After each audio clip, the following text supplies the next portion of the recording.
Halo adik-adik, selamat datang kembali di channel Widyarta Fisik. Pada video pembelajaran kali ini kita akan membahas tentang induksi magnet pada kawat melingkar. Nah, di sini yang pertama, ketika pada kawat melingkar, yang pertama kita harus sama dengan kalau pada kawat lurus, kita harus bisa dulu menentukan kemana arah medan magnet dan arah arus listriknya.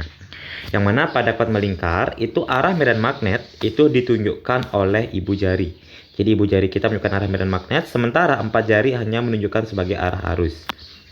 Jadi kita lihat di sini arah arusnya bentuk lingkaran kayak gini, maka arahkan empat jari kita melengkung mengikuti bentuk lingkaran kayak gini. Nah, jadi dengan demikian arah arus ditunjukkan oleh ke arah keempat jari kita. Sementara ibu jari itu menunjukkan sebagai arah medan magnet. Jadi biar gampang, kalau seandainya arah arus ini searah jarum jam, jadi kalau dia searah jarum jam, maka medan magnetnya adalah masuk bidang X. Tapi kalau kebalikannya, kalau seandainya arah arusnya itu berlawan arah dengan jarum jam, jadi maka medan magnetnya adalah titik ketika dia di pusat kawat melingkar. Kalau dia di pusat kawat melingkar, jadi berapa besar medan magnet yang dirasakan? Rumusnya adalah B sama dengan μ0I per 2R. μ0I di sini merupakan tetapan yang nilainya sudah pasti 4V kali 10 pangkat min 7. Udah pasti ya. Kemudian, nah di sini udah ada di sini nilai μ0-nya.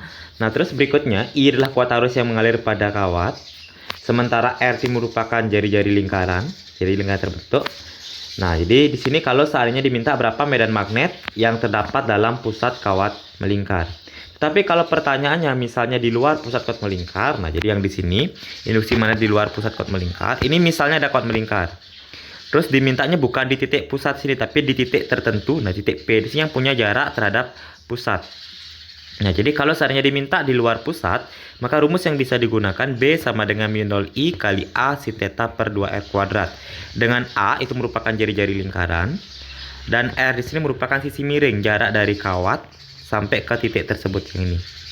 Nah, ini kalau seandainya diketahui di soal ada sin theta, ada sudut yang dibentuk. Tapi kalau seandainya tidak ada sudut yang diketahui, maka sin theta ini bisa kita ganti. Sin tersebut rumusnya depan per miring. Jadi depan sudut adalah A, miringnya adalah R. Jadi sin theta bisa kita ganti rumusnya dengan A per R. Jadi B sama dengan μ0I kali A. Sin A-nya adalah A per R dibagi dengan 2R kuadrat. Jadi μ0I A kali A berarti jadinya adalah A kuadrat per 2R dipangkatkan 3. Nah, ini bisa jadi kita gunakan rumusnya ini. Jadi silakan disesuaikan nanti kira-kira yang mana yang lebih tepat digunakan, menggunakan sin theta-nya atau tanpa sin.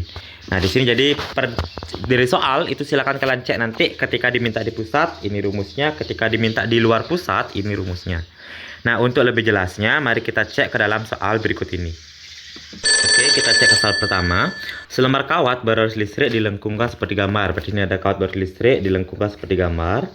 Jika jari-jari kelengkungan, jadi jari-jarinya ini mau dikatakan 50 cm, maka besar induksi magnetik di pusat. Nah, kita lihat ternyata lingkaran yang dibentuk itu bukan lingkaran sempurna.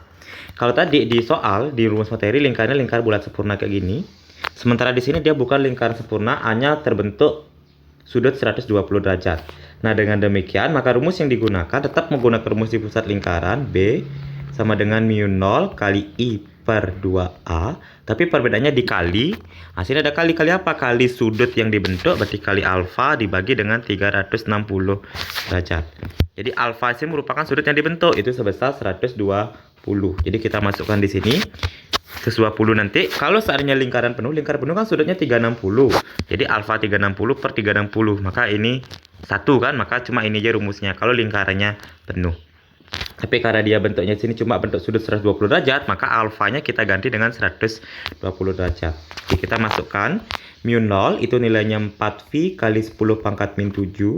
Kuat arus yang mengalir dikatakan adalah 1,5 ampere. Masukkan 1,5 per 2. Sementara A di sini merupakan jari-jarinya 50 cm. Kita rubah jadi meter, berarti jadi 0,5. Dikali alfa adalah 120 dibagi dengan 360, sudutnya 360. Ini kita coret, ini 1, ini 3.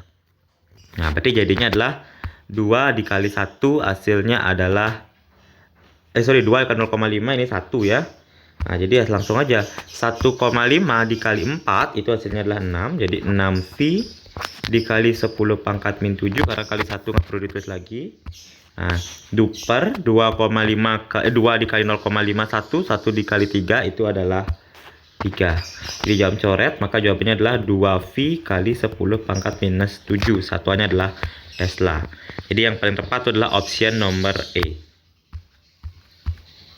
Oke, kita akan lanjutkan ke soal berikutnya.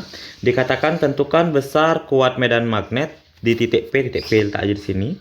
Nah, berarti sini merupakan lingkaran, berarti titik P berarti sudah jelas titik P letaknya di luar lingkaran. Dengan demikian kita menggunakan rumus luar lingkaran. Dan karena di sini tidak ada sudut, maka langsung kita gunakan rumus itu adalah mu B sama dengan mu 0I kali dengan A kuadrat dibagi dengan 2R dipangkatkan 3. Nah, yang A tersebut tadi merupakan jari-jari lingkaran sebesar 6, udah ada di sini 6 jari-jarinya. Kemudian R merupakan sisi miring yang ini. Nah, ini sisi miringnya R. Ini kita ketahui ke sini 6, ke sini 8, maka ini menggunakan triple Pitagoras. Jadi miring ini adalah 10 dengan cara triple Pitagoras. Satuannya masih dalam senti ya. Kali masa satuan senti. Nah, berikutnya kita cek di sini mu 0 itu merupakan sebuah tetapan, jadi 4pi kali 10 pangkat min 7. Kuat arus yang mengalir pada sini dikatakan adalah 1 ampere. Jadi kita ganti dengan 1 ampere. A tersebut merupakan bagian ini. Dapat jari-jarinya karena dia satuannya 6 cm, kita rubah jadi meter. Jadi 6 kali 10 pangkat min 2 dikuadratkan. Karena sini A kuadrat. Kenapa kali 10 pangkat min 2? Karena kita rubah dari cm jadi meter. Oke, per 2, ini R pangkat 3. R pangkat 3 berarti bagian sisi miringnya 10 cm, rubah jadi meter. Jadi 10 kali 10 pangkat min 2 dipangkatkan 3. Oke, kita langsung aja ini coret. Ini sisa 2.